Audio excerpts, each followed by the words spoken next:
Hey guys, just another quick one. One I've been wanting to talk about for a while is the hype on electric cars. So I'm in the United Kingdom. I don't know if this is going to be the same problem worldwide, but I would imagine there'll be a lot of similar ones. But not too many years ago, I was doing my degree, and there was talk then about the UK not having enough energy supply to be able to supply, you know, what's being required in the UK usage.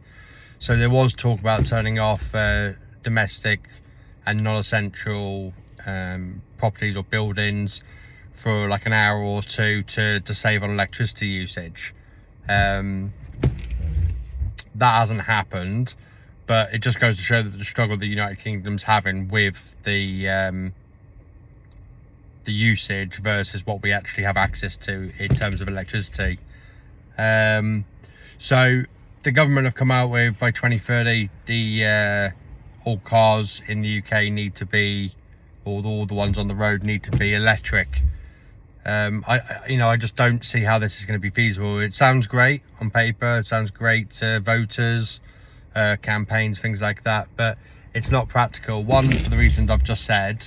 Not only that, but we've also got the fact that the infrastructure in the UK to be able to take the extra surge, which is probably going to be anywhere from a third to at least a quarter, minimal, to power all of the electric cars for the use in the UK. I think with the electric cars, as great a technology it is, I think everyone's just jumped on the bandwagon so they don't miss out on a generation's worth of purchases. So like all of the companies have gone onto it because of Tesla and all of the other ones that have come out, and because they're slightly feasible and they are efficient in terms of the renewable energy side of it. What people don't realize is that the carbon footprint that on making some electricity is, the amount of the carbon footprint that's caused to make the renewable energy source is sometimes just as bad, or irrelevant when it comes to using a fossil fuel car. So there's those issues as well. This is what what I'm trying to do, is people to think outside the box. So that's another one. Also in the UK, I mean, we're a jam-packed country with minimal land and maximum population, so the amount of off-road parking available is very minimal. But how is everyone going to charge these cars? If by 2030, which by is 4 years away, there doesn't seem to be any major developments in some of the cities. They've got power points I've seen in lamp posts and things like that, but on the last census as well, the amount of cars per household is 2.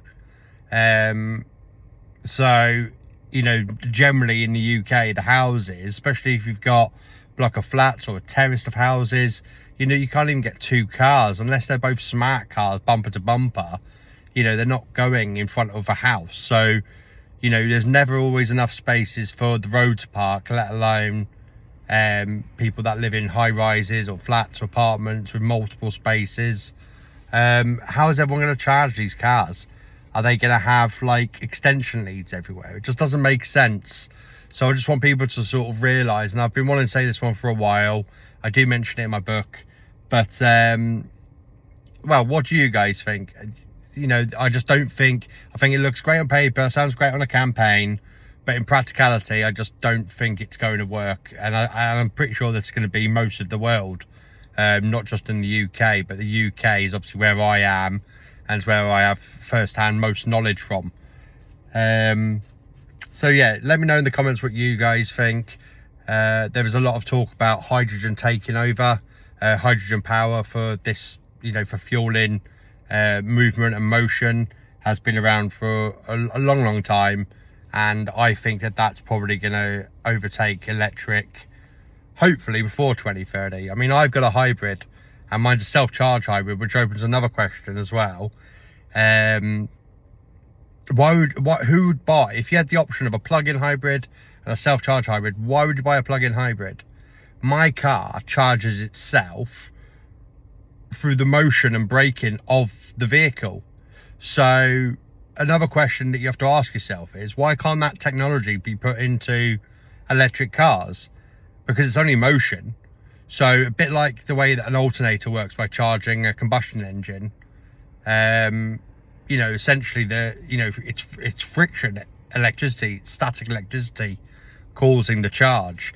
It won't be a lot, it would only be a minimal amount, but why wouldn't they put that on electric cars? In my opinion, because it's free fuel and nobody wants that to happen.